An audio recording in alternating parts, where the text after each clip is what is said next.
இந்த கடந்த ஒரு 30 ஆண்டுகளுக்கு மேலே நான் மருத்துவத்துறையில் இருக்கேன்.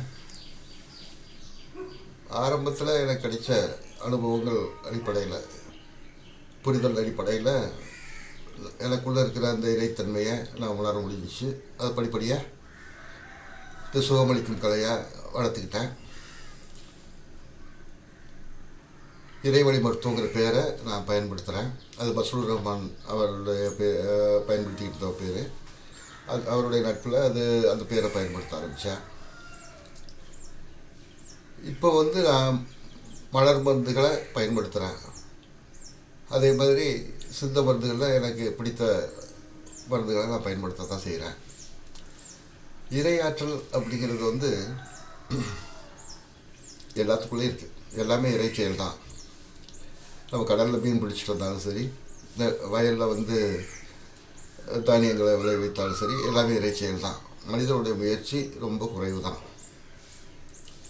நம்ம அளவில் நின்றுக்கிட்டோன்னா எல்லாமே சிறப்பாக இருக்கும்.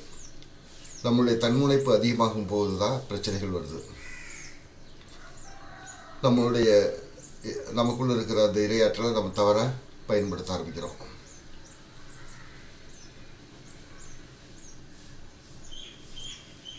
நம்மளுடைய படிப்பறிவு, அனுபவ அறிவுங்கிறது ஒரு பற்றாக்குறையினால் வர்றது.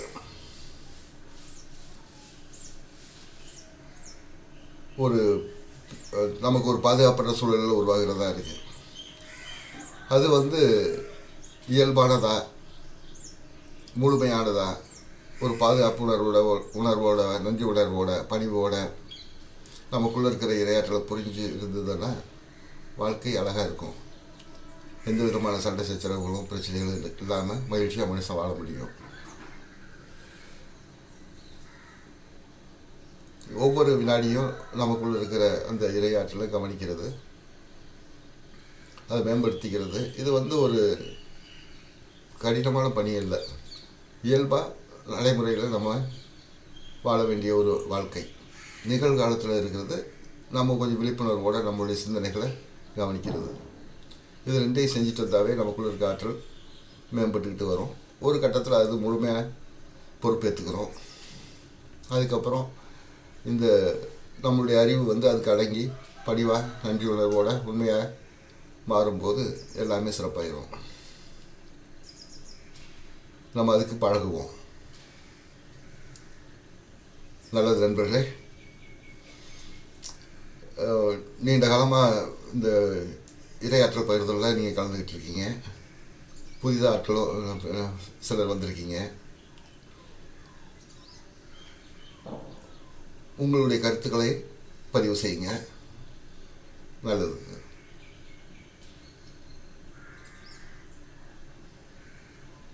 வணக்கம் ஐயா. வணக்கங்க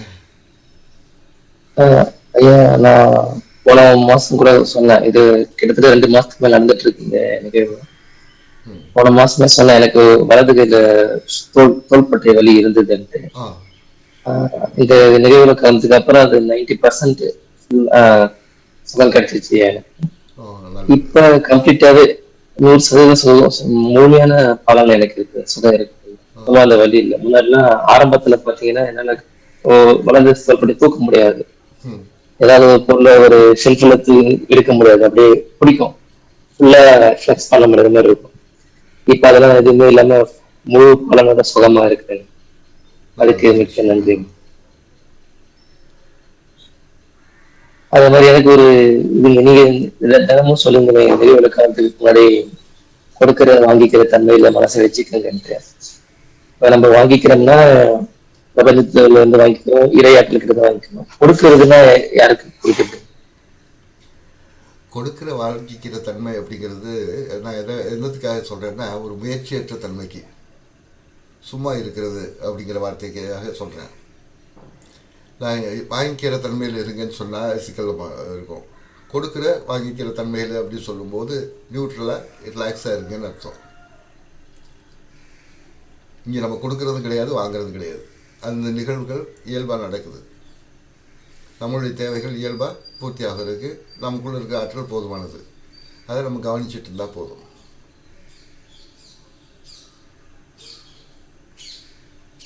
நான் அது பேலன்ஸ் நன்றிங்க. பண்ணுறதுக்காக தான் அந்த மாதிரி கொடுக்குற வாங்குற அப்படிங்கிற வார்த்தையை பயன்படுத்துகிறோம். நம்ம இயல்பு அந்த நேரத்தில் நம்ம எந்த முயற்சியும் செய்கிறது இல்லை, கொடுக்குறதும் கிடையாது, வாங்குறது கிடையாது. அதை புரிஞ்சுக்கிட்டோம்னா சரியாயிடும். ஆ சரிங்க. நன்றிங்க. நன்றிங்க.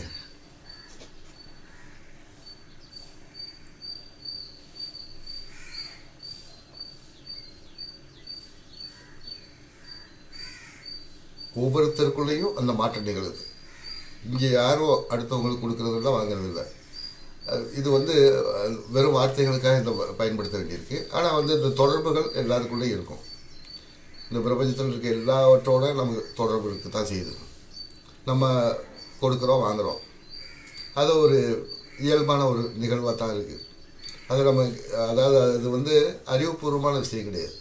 இது இயல்பாக நடக்கக்கூடிய ஒரு கொண்டு கொடுத்து வாழ்தல் சொல்லுவாங்க. இந்த இயற்கையில் ஒவ்வொரு உயிர்களுக்கும், ஒவ்வொரு பொருள்களுக்கும், ஒவ்வொரு உருவத்துக்கும் அந்த தொடர்பு இருக்குது. எல்லாம் வந்து ஒன்றோட ஒன்று பின்னி பிணைஞ்ச ஒரு விஷயந்தான். நம்ம எப்படி நம்ம உடம்புல வந்து ஒவ்வொரு செல்களும் தனியாக சிந்திக்குது, தனிமையாக உணவு எடுத்துக்குது, தனியாக இயங்குது. ஆனால் அதெல்லாம் சேர்ந்து ஒட்டுமொத்தமாக நம்ம வந்து நம்மளை வந்து ஒரு உடலாக பார்க்குறோம், ஒரு உயிராக பார்க்குறோம், ஒரு உணர்வுகளாக பார்க்குறோம். அது மாதிரி தான் இந்த மனிதன் மட்டுமல்ல, இந்த பிரபஞ்சத்தில் இருக்க எல்லாமே, படைக்கப்பட்ட எல்லாமே ஒன்றோடு ஒன்று கலந்த ஒரு விஷயந்தான். ஒவ்வொன்றுக்கும் ஒரு தனித்தன்மை இருக்குது. இப்போ நம்ம கண்களுக்கு ஒரு தனித்தன்மை இருக்குது, நகத்துக்கு ஒரு தனித்தன்மை இருக்குது, முடிவுக்கு ஒரு தன்மை இருக்குது. ஆனால் எல்லாத்துலேயும் இருக்கிறது அந்த செல்கள் தான். எல்லாத்துக்கும் அந்த இயக்க சக்தி தேவை. அந்த எல்லா தேவைகளும் சேர்ந்து தான் நமக்கு பசியாக உணர்கிறோம். இது மாதிரி நம்ம ஒரு முழுமையோட ஒரு அங்கம், ஆனால் அதே நேரத்தில் தனித்த தன்மையோடு இருக்கும். இதுதான் இந்த இறையோட சிறப்பு.